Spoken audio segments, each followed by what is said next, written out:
मैं आज आपको साइक्लिसिटी के बारे में बताऊंगा। साइक्लिसिटी का हिंदी मीनिंग होता है चक्रीयता।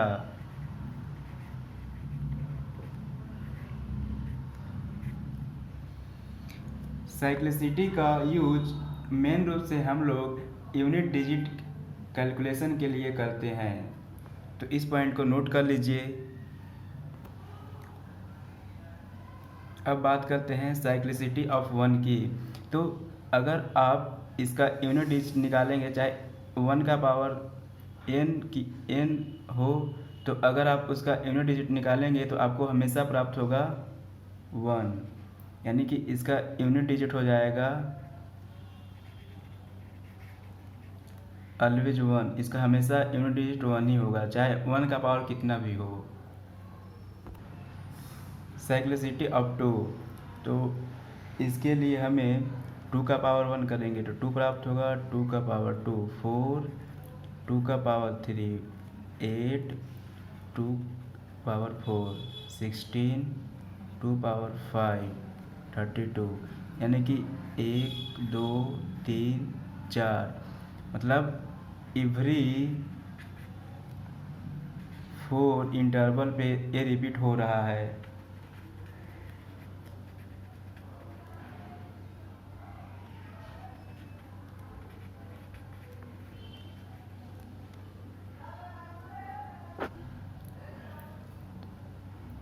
एवरी फोर इंटरवल पे रिपीट हो रहा है, तो इसका साइकिल क्या हो जाएगा, टू का साइकिल हो जाएगा फोर, और इसका यूनिट डिजिट हो जाएगा, यूनिट डिजिट वैल्यू हो जाएगा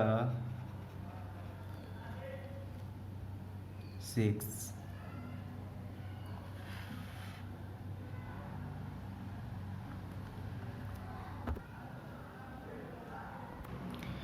अब बात करते हैं साइक्लिसिटी ऑफ थ्री की। तो थ्री का पावर वन थ्री, थ्री का पावर टू नाइन, थ्री का पावर थ्री 27, थ्री का पावर फोर 81, थ्री का पावर फाइव 243, यानी कि वन टू थ्री फोर, मतलब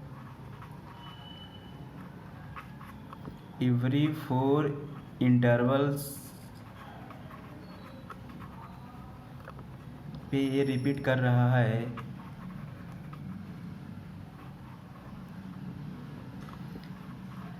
सो cycle of three is four.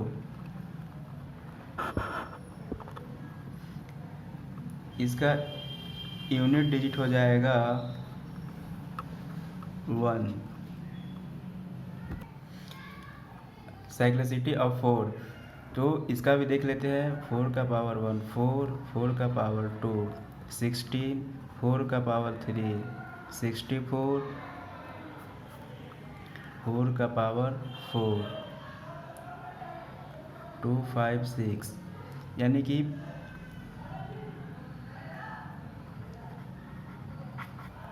Every two intervals it repeats. So cycle of 4 is 2। इसका unit digit value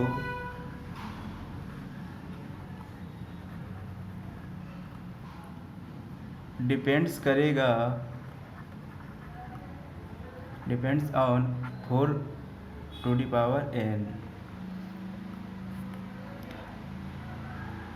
अगर 4 का power even होगा तो हमें प्राप्त होगा यूनिट डिजिट 6। अगर 4 का पावर ऑड होगा तो हमें यूनिट डिजिट प्राप्त होगा 4। अब बात करते हैं साइक्लिसिटी ऑफ फाइव की। तो इसका भी देख लेते हैं। Five power one five, five का पावर टू 25, 5 पावर 3, 125। मतलब एवरी इंटरवल पर क्या कर रहा है, रिपीट कर रहा है। तो इसका साइकिल हो जाएगा, साइकिल ऑफ 5 इज 1। तो इस प्रकार इसका यूनिट डिजिट हमेशा 5 होगा। नेक्स्ट साइक्लिसिटी ऑफ 6, तो इसका भी देख लेते हैं। 6 का पावर 1 6 हो जाएगा, 6 टू दी पावर 2 36 हो जाएगा, 6 टू दी पावर 3 216। मतलब एवरी इंटरवल पर क्या कर रहा है, रिपीट कर रहा है। तो इसका साइकिल हो जाएगा, साइकिल ऑफ 6 इज 1। तो इस प्रकार इसका यूनिट डिजिट हमेशा 6 होगा। नेक्स्ट साइक्लिसिटी ऑफ 7, तो इसका भी देख लेते हैं। 7 का पावर 1 7, 7 का पावर 2 49, 7 का पावर 3 343, 7 का पावर 4 2401 24 सवेक होता है। 7 का पावर 5 16807 होता है। तो 1 2 3 4, मतलब every 4 intervals it repeats. So cycle of 8 is 4, sorry cycle of 7 is 4। हम बात करते हैं इसकी यूनिट डिजिट की, तो इसका यूनिट डिजिट हो जाएगा 1।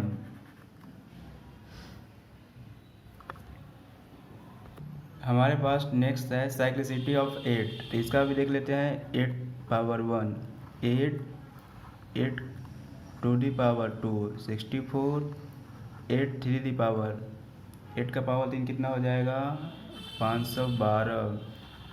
इसका पावर 4 कितना हो जाएगा 4096, 32,768।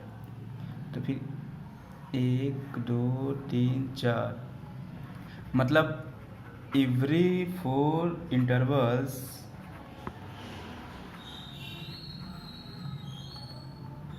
it repeats।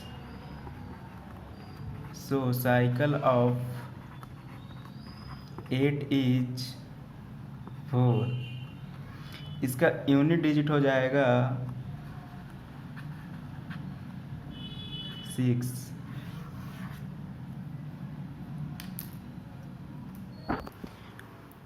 अब बात करते हैं साइक्लिसिटी ऑफ 9 की, तो 9 का power 1 9, 9 to the power 2 81, 9 to the power 3 729, 9 to the power 4 6561। Every 2 interval पे रिपीट कर रहा है।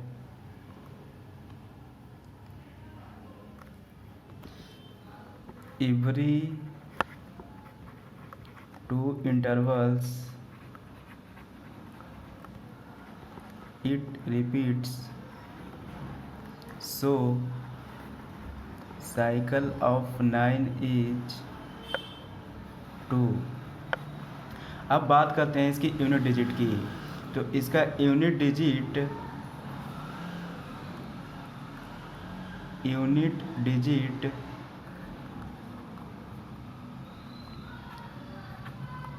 डिपेंड्स ऑन 9 के पावर n। अगर 9 का पावर n, इफ 9 का पावर अगर ऑड रहेगा तो हमें यूनिट डिजिट मिलेगा 9।